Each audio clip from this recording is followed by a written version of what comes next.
Masechet Ketubot, Daf Kof Tet. We're in our list of rulings that the judges of Jerusalem made. We already saw 2 by Hanan, and this Mishnah is going to be the third of 7 by Admon. It goes like this: Haposek ma'ot lechatano ufashat lo et haregel tesheb ad shetalbin rosha. A father of a bride promises a certain amount of money for his son-in-law, as he's going to give for the dowry. And they go ahead, they get engaged, they do kiddushin, and then literally he stretched out his leg. This is an expression that either means he went bankrupt, or he put out his leg and his foot and said, "Here, you can take the mud on my shoe, but I'm not paying you anything else." Kind of like the English expression, where we say, "Yeah, I'm paying you my foot," right? So he either refuses or is not going to pay the dowry. And now, what is the husband supposed to do? He does not want to marry her without the dowry. He was promised. So what are his options? He has a right to leave her as an aguna. She should sit until her head turns white, until her hair turns white. She can grow old, and he can leave her in that state. And that will put pressure on the father-in-law to have to pay up the dowry, but he does not have to go ahead with the nisuin, and he does not have to divorce her either. He can leave her in that state until he gets the money. That's Tanakama. Admon omer, yechola hi shetomar, ilo ani pasakti latzmi yeshev al shetabin roshi. Hashav she'aba pasak, mani yechola la'asot. But Admon disagrees with Tanakama and says, she could say to him the following claim: if I, the bride, had promised you a certain amount of money, then fine. You can leave me as an aguna until my hair grows white, until I fulfill my promise and pay you that money that I'm bringing into the marriage, a certain amount of money. Then it would make sense. I'm not coming through with my side of the deal. But in this case, my father decided. What can I do? How can I control what my father does? Why should I suffer just because my father didn't keep his promise? O kenos o petor. Either marry me anyway, without that dowry, or if you don't want to marry me without the dowry, then give me a get and let me go and marry someone else. You can't keep me in this limbo state. Amar Rabban Gamliel, Ro'ani Divrei Admon. Rabban Gamliel says, I agree with the words of Admon. Okay, in the previous 2 Mishnayot, there were also Admon. Also there, Rabban Gamliel said, I agree with him. In the next 4 Mishnayot, that are all by Admon, Rabban Gamliel does not say anything, indicating that Rabban Gamliel probably does not agree with Admon. Okay, that's going to be important, because even though Admon's in 7 things, Rabban Gamliel only agreed with him in 3, and that is going to be part of the discussion of the Talmud. But first, we quote a Tosefta, a Braita. I say a Braita because in the Mishnah. It does appear in our Tosefta as well, however. Matnitin de lo ki hai tana de tanya.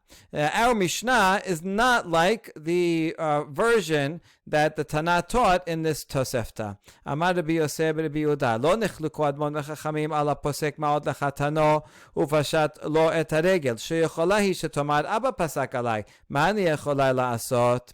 So this Tosefta is going to have a similar machloket, but it's going to shift the case to a similar one. So according to this Tosefta version, Admon Chachamim did not disagree if the father the father of the bride promised some money and then didn't pay. In that case, she could say, my father is the one that promised. What can I do? You cannot hold that over me. So either marry me anyway or divorce me. You have a right because you didn't get it to divorce me, but you can't keep me in limbo state. And everyone would agree with that. Rather, the machloket is when she promised a certain amount of money that she will bring in herself. Chachamim in that case say, if she doesn't come up with the money, then she can sit till she turns white. She has to fulfill the promise, and then he will marry her. Otherwise, that's his option. He can keep her as a limbo aguna state. Admon omer yechola hi shetomar kisburani she'aba noten alai v'achshav she'en aba noten alai mani yechola la'asot. Whereas Admon said, where's she getting the money from? She's relying on her father. So she can say, I thought that my father was going to come up with the money and pay you, but now he's not. So even though I'm the one that told you that the promise, I was relying on my father and he's not paying it, so what can I do? O kenos o petor. So Admon says, It doesn't matter whether the father promised it or whether she herself promised it. Either way, she can demand that he make a decision one way or another. And it's about this case that Amar Rabban Gamliel, Ru'aniyat Ivrei Admon. Okay, good. So a slightly different version. And now the Braita, this next Braita is going to discuss the Tosefta version. Tana. When do we say that he can keep her, the husband can keep her in the limbo state forever? That's only if she is an adult. If she promised as an adult that I'm going to pay you, I'm going to bring into the marriage $1,000, and then she doesn't, and she's an adult, then he can keep her as an aguna. But if she's a child, then we force him. Now, who's the him who we are forcing? There's two options. Kofin leman la'av. If we mean that we force, the betin will go and force the father to pay the amount that the person, that the daughter promised, well, then that actually should be the opposite. If the bride is an adult, well, an adult's promise is a serious promise, and there it makes sense we would force the father to pay what the daughter had promised. But if it's a minor girl who made the promise, well, then that would not be legally binding, and then we would not force the father to pay, and we would leave her in the limbo state. So it would really be the logic would be the opposite. If it was the father who were forcing, Ela maravakofin labali tenget. Rather, this baraita, this is is and says that we should force someone is actually talking about forcing the husband to give a get. If we're talking about a minor who made a promise, well, okay, she made a promise, but that doesn't mean anything, so she shouldn't have to suffer for it. And so if he doesn't want to take her without this dowry, he has to give her a get. But if it's an adult, if the bride was an adult, then her promise has consequences, and he can leave her in limbo until he gets paid. Amar Rabbi Yitzchak ben Elazar mishmei Chizkiah. So we have a rule in the name of Chizkiah. This is going to come up a couple of times, so let's remember it. Any time that we said that Rabban Gamliel said, I agree with Admon, we follow the halacha according to him. So that would be in the three Mishnayot that we just saw, where Rabban Gamliel says, I agree with Admon. The halacha is like him in those three cases. Okay, and that implies that in the next four Mishnayot that we're going to see two more today, the halacha would not be like Admon in those cases. Amar le Rav Nachman afilu b'baraita, amar le mi kamrinan b'mishnah, b'chol makom shemar Rabban Gamliel kamrinan. So, question, Rav Nachman, what about in the baraita? Because in this baraita version, also we have Admon, and Rabban Gamliel says, I agree with Admon. Is the halacha also like Rabban Gamliel in that case, according to Chizkiah? And Rav Nachman answered, what? Chizkiah didn't say only in a Mishnah. He said anywhere it's recorded, a Mishnah or Braita, that the halacha would be like Rabban Gamliel. So it can't be both, because the Mishnah and this Tosefta have different versions of the machloket, but whichever one we accept is the original machloket. Halacha will be like Rabban Gamliel and Admon in that case. Amar Rabbi Zera, Amar Rabba bar Yirmiyah, Shnei devarim shamar Hanan, halacha kayoseh bo. Shiva devarim shamar Admon, and halacha kayoseh bo. The following statement is going to seem to contradict what Chizkiah just said, but we're going to have to reconcile them. It's going to take a couple of iterations of interpretation in order to reconcile them. The statement by Rabbi Zera says, regarding the two laws that Hanan said, the halacha is like something similar to him. Kayotzeh bo. He means that the halacha is like the person who ruled like him. In the two Mishnayot regarding Hanan, it was Rabbi Yochanan ben Zakkai who said, I agree with Hanan. So that's what he means in those two laws that Hanan said, the halacha will be like Rabbi Yochanan ben Zakkai who agreed with Hanan. Okay. Shiv'a devarim shamar Admon and halacha kayoseh bo. But regarding the 7 items that Admon said, the law is not like the one who ruled similarly to him. Well, that would be Rabban Gamliel. who agreed with him in those 3 cases. Okay, so this is a very kind of strange way to say halacha. Why don't you say halacha is like like Hanan and like Admon? We're talking about the other people that agree with him. Maybe it's because of their backing specifically is why we agree with them. But regard the second one about the 7. What are we saying? What does it mean? Okay, the first step is clear. Hanan, we follow him, and the one who rules like him, that's fine.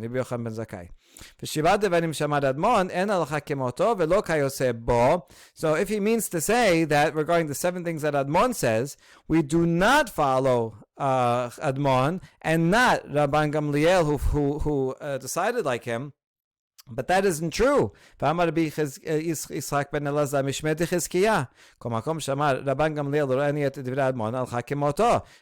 said in those 3 first Mishnayot, where we say where Rabban Gamliel agrees with Admon, we do follow the halacha. So it can't be that Rabbi Zerah said that we never follow Admon and Rabban Gamliel.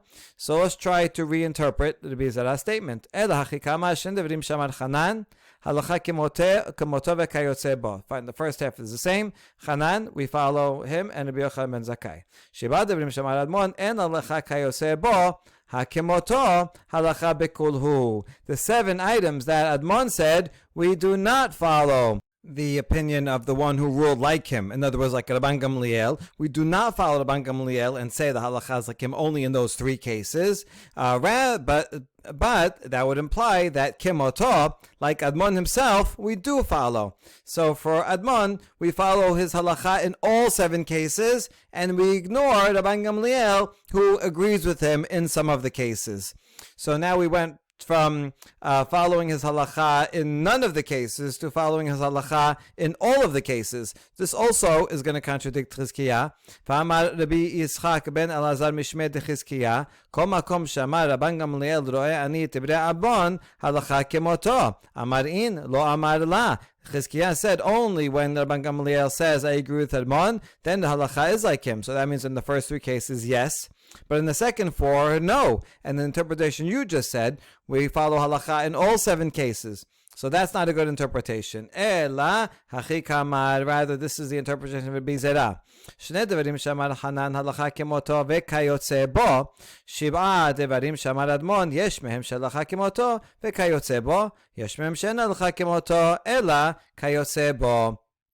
Regarding the 2 items that Hanan said, we follow him, and Rabbi Yochanan ben Zakkai who agrees with him in both of those cases. But regarding the 7 items that Admon says, in some cases halacha follows Admon, and Rabban Gamliel who follows him, and there are other cases where the halacha is not like him, like Admon, but rather like the one who agrees with Admon in the first 3 cases. Meaning the halacha is always like Rabban Gamliel. Rabban Gamliel agrees with Admon in the first 3 cases, and halacha is like Rabban Gamliel and Admon in those cases. In the last 4 cases, the halacha is not like Admon, but rather it is like Rabban Gamliel, who does not say anything in the last 4 cases, and therefore we infer that he in fact disagrees on those cases. One last clarification to explain the statement. Any time that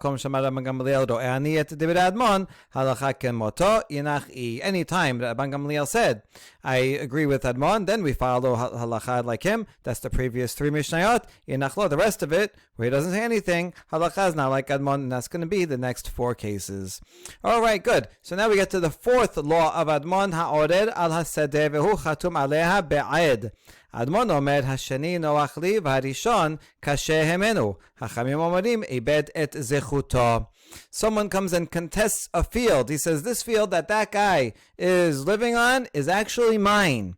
Meanwhile, the claimant, the contester, happens to be a signatory on a bill of sale of that the guy who is currently living on the land has. That sale that says he bought it from whoever he bought it from. The claimant is one of the witnesses. So, do we say that if the fact that this claimant signed that bill of sale means he agrees to that sale, and therefore is admitting that the land belongs to the one who is living on the land, and therefore gives up his right? So Admon says Admon says that the claimant, the witness who is also signed, can say that I did not actually agree. Even by signing this document, that doesn't mean I agree that he's the rightful owner. I just I wanted the sale to happen because the guy who bought it, the person who's currently living on the land, is easier to deal with than the one who he bought it from. So therefore, I supported and even gave my signature to the bill of sale. So it would go from this tough guy who I knew I didn't want to have to bring to court and deal with. But I wanted the sale, and I signed on that document to go to the guy who's easier to deal with, because then I said afterwards I'll bring him to court, and I prefer that. So Admon says that is a legitimate claim. However, Chachamim say, no, by signing the bill of sale, that means he is agreeing to the contents of the bill of sale, and yet, yes, the person who's currently living on the land is the rightful buyer, the rightful owner, and he lost his right to come and make a claim against it. Okay, but everybody would agree, even Admon, that if this contester was a signatory on a document that's giving a marker for someone else, the person wanted to figure out where exactly are the borders of this field, and he says, the borders of the field are on east side is this land that belongs to so-and-so who's actually living there. And so if the claimant wrote a document like that, and he listed that per other person's field as a marker, then he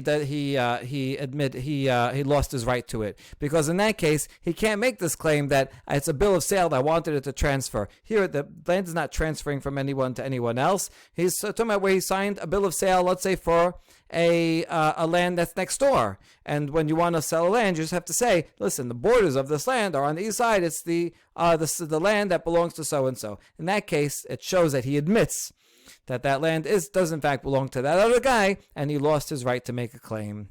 Amar Abaye, lo shanu ela aed, aval dayan lo ibed zechuto. Abaye says that this machloket is only regarding when he is a witness. That's where Chachamim would say that he lost his right on the bill of sale. If he signed the bill of sale, then he cannot claim it. But if he's a judge, and this document came before the judges to authenticate that this is in fact a real document, the signatories are valid signatories, then he does not, the judge does not lose his right. The judge afterwards, even though the judge said this is a valid signatures on this document, the judge himself can come and say, oh, by the way, this land that you're sitting on is actually mine.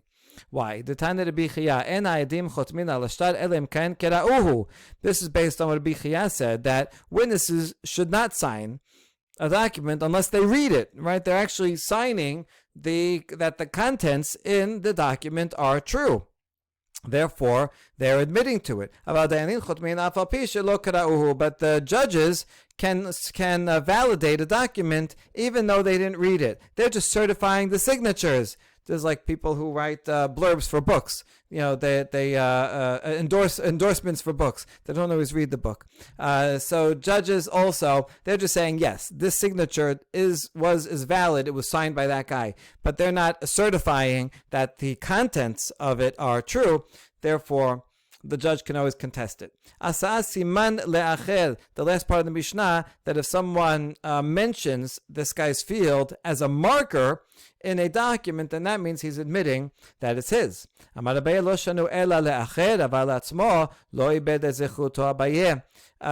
that the word acher is significant. It's only if let's say I sign a document that for someone else that says that guy's land is bordered by Mr. So-and-so.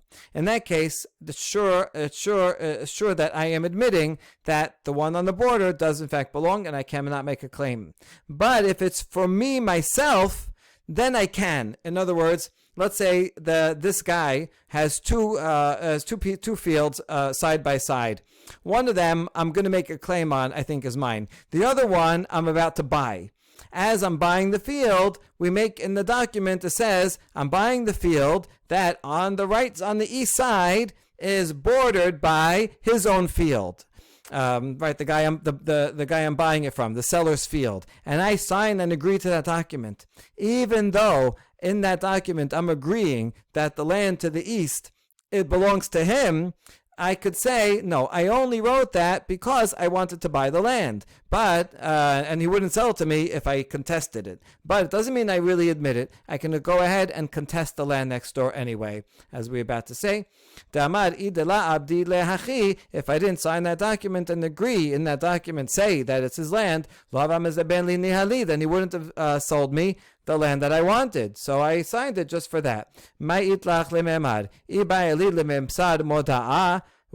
are you going to tell me? The buyer, that I should have put in an official notice in front of witnesses that say, even though yesterday, or I'm about to sign a document that says this field, the next door, belongs to the seller. I'm telling you from now that I'm signing it, but I don't believe it. Should I do that, right? So that I put it down on paper and make it official that this is not an agreement. But this is not a good idea, because chavra itle vechavra dechavra chavra itle, because everybody has a friend and their friends have a friend. So even if before that sale I go to a couple of friends as my witnesses, hey, listen, you're my friends, I'm about to sign this document tomorrow, but I don't mean it. But those two friends, they're going to mention, oh, isn't that interesting? This guy's going to buy a field, but he's really going to contest it. And they'll tell someone else, and eventually the word will get back to the buyer. You can't keep secrets. And then the buyer's going to say, oh, I heard you wrote a moda'ah, a notice that you're going to come and contest it. Then I'm not selling you this land. So I don't want to jeopardize. I have a right to not jeopardize my sale, my buying that land. And therefore, I would have a right to say, I signed that document that admits that the field next door is yours only so that I can buy the field, but I still have a right to contest it. Whereas if I'm signing it for someone else, so I have no reason to lie, and therefore, if I sign it for someone else, I cannot go and contest that land. Now we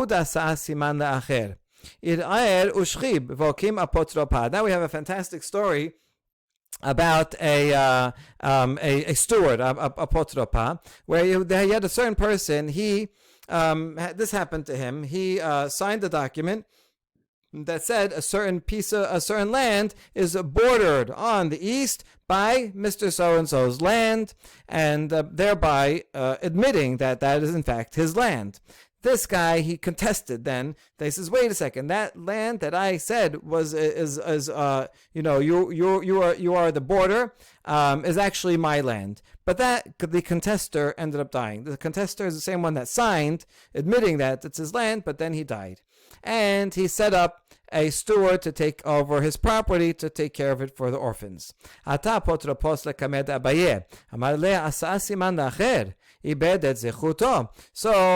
came to Abaye to say, listen, I want to continue the contestation of the deceased. And Abaye says, sorry, you cannot contest it, because the deceased signed a document where he indicated that this land, it belongs to so-and-so. And he mentioned it as a border of whatever land was that was being sold in there. So by signing that document, which was for someone else, he admitted that it belongs to so-and-so, and therefore he cannot take it. He cannot contest it. He lost his right, as the Mishnah said. But the steward was very smart. Amar, so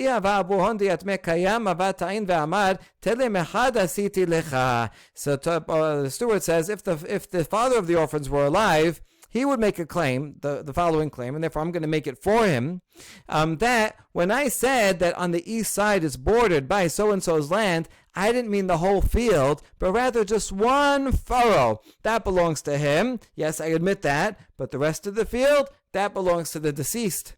אמר לה, שפיר כאמת, אמר רבי יוחנן, אם טען ואמר תלם אחד עשיתי לך נאמן, זילהב למיהת תלם אחד. Abaye said, oh, you make a good claim, right? Because Rabbi Yochanan in fact says, if someone comes and claims that says, when I admitted that the field on the right side, on the east side, belonged to him, I didn't mean the whole field on the east side. I just meant that the border is one small furrow that belongs to him, but the rest of the field I'm contesting and belongs to me. He is believed, and the judge is not going to tell him to say this, right? But if someone does say that, he is believed, and therefore Abaye says go and you have to give him that furrow, right? But the rest of it you can take. Okay, now further. Hava ala richba de dikle. On that furrow, there was a row of palm trees, very nice palm trees, and the steward wanted to claim them also and keep them in the estate for the orphans. He's a very caring steward. Amar le. This is if the deceased were alive, the father of the orphans, he would say, yes, it's true that they did belong to so-and-so, but I bought them from him, right? So the story is the deceased, when he was alive, he signed a document for someone else. And then in that document, it happened to mention that the field is bordered on the east side by some land belonging to so-and-so. He agreed, he signed it, and then he said, wait a second, that field actually belongs to me. He died. So now he's claiming it's only a furrow that I meant. That's why I believed in that. And now he's claiming further that this deceased could say, he bought even that furrow from him. And Abaye said, you have a right claim. Amar Abaye, Shapir Kamat, Amar Rabbi Yochanan, Imtan, V'amar Chazati v'lakachti mimenu. Amar Rabbi Yochanan says, if someone makes such a claim, then that I rebought it back from him, even that furrow, or the whole land, he is believed. Amar Abaye, Hai man demokim apotropa, nokim ki hai, te'adala poche bizchuta diyatma. Abaye said, anyone who is going to appoint a steward for orphans should always appoint a steward like this guy, because look how he knows to argue for the rights of the orphans. He's not going to let anything go and make sure that the orphans get everything that's legally coming to them. All right, so this is really fascinating, especially in the way that you see why lawyers could be dangerous in a bet din. There are many things that if you say it in a certain way, if you make a certain claim, they will give it to you. But the judges are not going to make that public if it just happens to be. So we're assuming that people are going to say it because it's true. And then if they say that, they will give the claim. But it's important that the judges cannot offer them these loopholes. Otherwise, everybody will abuse them. All right, last Mishnah. Misha halach for this stuff. Misha halach lemedinat hayam. Ve'abda derech sadehu. Admon omer yelech lo biksara. Okay, so you have a person who goes away on a trip. This we call him the traveler. This traveler owns a field, but in order to get to his field from the street, he has to go through someone else's land, right? There's no direct access to his land, but before he left, he had a path through someone else's land. So that's the law. If I have an established path through someone else's land, I have a right to use it, right? This is a chazakah, that this is my path. However, this guy, the traveler, he went away for a while. He came back and he was not able to identify where the path was. It got all overgrown. And so, I'm not sure, is it here or is it there? Admon says he has a right to a path, but he has to pick a new one because he doesn't know where it was. He has to pick the shortest possible route in order to take away from the land in between the least possible amount, right? So the owner of the land in between could say, you pick the shortest. So he picks the shortest. Even if it's a little more inconvenient, he wants it more on this side, more on that side, doesn't matter. He picks the shortest. But he still has a right to something because he did once upon a time have a right. Chachamim say, sorry, if you don't know where the path was, you lost your right to it, right? You only had a right to a certain path. And if you can't prove, Mr. Traveler, where it is, then you lost it totally. So how are you going to get to your land? Well, you have a choice. Either buy a new path, and the person who owns the land in between can charge anything, right? Can charge an exorbitant amount. He says, yeah, well, you have to pay that, even if it's 100 maneh, 100 dinar, exorbitant amount. You have to pay that, or you can fly through the air if you want. The guy in the middle can say to the traveler, right? If you want, take a helicopter, right? Jump over it and figure out a way to get in there, which is being facetious. They didn't have helicopters, so he's just going to have to pay to get a new one, right? Too bad on him. All right, that's the Mishnah. Now, my ta'amad Rabbanan. What's the reasoning for Rabbanan that say that he's have to pay for a new one? Shapir kamar admon. Admon actually makes sense. After all, he did once have a field. So what? He doesn't know where it is. Okay, so have a shortest path. He shouldn't get nothing. Amar Rabbi Yehuda amar Rav, kegon shekifu harba'a bnei adam me'abadu choteha iachi my ta'amad admon. So Rav says, no, it could be a case that Rabbanan is talking about, for example, where the traveler's land was in the middle, and his land was locked in by four pieces of land owned by different people, all surrounding him, and he does not remember his path through whose land did it go through, Mr. A, B, C, or D. So if he goes to A and says, listen, I had a path here, A could say, it wasn't through my land. He goes to B, it wasn't through my land. And so he can't take anybody's particular land because he can't assume that the path that he once upon a time owned was in any particular guy. So that's why Rabbanan say. But if in fact it was a case where only one person, one piece of land cutting through, then Rabbanan would agree with Admon that he could take the shortest path. Okay, so we're talking about a case in the Mishnah where it's four people that are surrounding it. But now we ask, now your answer is too good. If so, what's the reasoning for Admon? If it's in fact four different people, then how could Admon say, pick the shortest path? Through whom? Through B? B could say, you never had any path through my field. So why should he give him anything at all? Amar Rava, be'arba'a de'atu mikoach arba'a, be'arba'a de'atu mikoach had kula amala pelige, demase madchile, ki pelige bechad de'ate mikoach arba'a. Rava explains that if we're talking about four owners who themselves bought them from four previous owners, that means in the past when he had a path, they were owned by four people. And now each of those four people sold it to four different people. Everyone would agree that he has to buy a new path, agree with Rabbanan.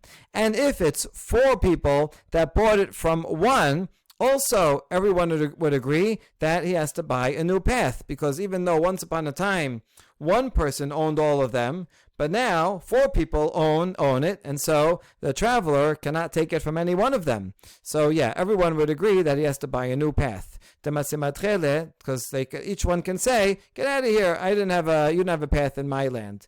Ki pelige, but rather Admon would disagree when there's currently one owner who bought it from four previous owners. So once upon a time there were four different owners and he had a path from one of them. I don't know, B, C, D, he doesn't know. But it doesn't matter because now one person bought all of them. So the traveler can say to the one owner, I had a path through your field. Right, through one of your fields. You own all of them. So it doesn't matter which one it was, you have to give me the land. And so that's why Admon says, Admon goes to him and says, I had a path through one of your properties. So give me a shortest path through whatever property is the shortest. Rabbanan sabre ishat kat. V'ila mehadzrana shetara l'madaihu, v'ila masid ta'oyed dina behadaihu. Rabbanan, however, argue that the landowner of the perimeters can say, listen, if you want to be quiet, I'll make a deal with you. I'll make a compromise, and I'll charge you some money, and you buy a new field. I'll do you a favor. If you don't listen to my terms, then I'm going to go and return the documents to the previous owners. I'll go back on the sale, right? I'll send it back to the original owners, and then you won't be able to negotiate with them because then it'll be owned by four different people. And then you'll have no claim, and you'll have to fly in the air or pay an exorbitant price, right? So therefore, the buyer, since it originally was four, he can say, "Listen, I can make a counterclaim. I have leverage against you, and since I could make life hard for you, make impossible for you, in fact, therefore." You should agree to my terms, and you'll have to pay whatever amount that they can come to an agreement about. Okay, Ahud amar lehu dikla librat. Now, last case, a person says, I am giving a cedar tree, a palm tree, to my daughter. He's leaving a palm tree to his daughter in his will. Azuyat me pelug lenichse. This is a similar case to the one before because, as we're going to see, they're splitting something that we know has to go to someone. So the orphans come and they split it, and they don't give a daughter a tree. Lo yavu la dikla. So now the daughter comes and says, "Hey, you owe me a tree. I'm owed a tree in my will." Sabar Rav Yosef lemamad hainu matintin. Rav Yosef says this seems to be the same as the Mishnah, because each heir can say, "Oh, it's not my tree. Go ask my brother." The other one say, "Go ask my other brother." Right, and therefore she will get no tree. Amala Baye says, no, it's not like the case of our Mishnah. Hatam kol chad vechad maseh madchele. In the case of the Mishnah, each of the neighbors in the perimeter can say, "You never had a path through my tree, go away. You never had through my field, go away. You never had a path through my field, go away." None of them owe the traveler who owns the land in the middle anything. Hacha dikla gabayuhu. But here she is definitely owed a tree, and they, as a collective, owned the tree, right? And because she had a right to the tree, just at the same time that they had a right to their inheritance. So they took something, all of them took something that they weren't allowed to take. They took too much. So what should they do? They have to redistribute everything, right? They have to give her a tree, and then, well, since the tree can't come from just one of them, right? Because then that brother would have less. So they have to give her a tree, and then they'll redivide the entire estate. So they divided it wrong. They got to do it again. A similar story, and a person who left a tree to his daughter, Shecheb, and after he died, he left behind 2 halves of palm trees. In other words, he owned one palm tree with a partner, and there was another palm tree that also he had a 50% share in with a partner. And now she's going to take these 2 halves of a tree. Is that fair? I mean, after all, you have to take care of trees. To take care of 2 half trees is a lot more work. You have to keep traveling, take care of 2 things, than taking care of 1 single tree. So she's coming to claim, I don't want 2 halves of a tree, I want 1 whole tree. Rav Asher were asked the following question to figure out what to do. In common language, if someone has 2 halves of a tree, will they call it a palm tree, or do they not call it that? Amar le Rav Mordechai Rav Asher kama Rabbi Mehagronia b'shmei derava karu in asher litre palge dikla. And he says the Mordechai told Rav Asher, the judge, yes, Rabbi Mi from Agrona, and in fact, said the name of Rabbah, that people do call 2 halves of a palm tree, and therefore they fulfilled the father's wishes in the will, and they don't have to go and find a whole tree for her. She gets the 2 halves of the palm tree, and she'll have to take care of 2 halves of a palm tree instead of just one. Baruch Adonai Leolam, Amen v'Amen.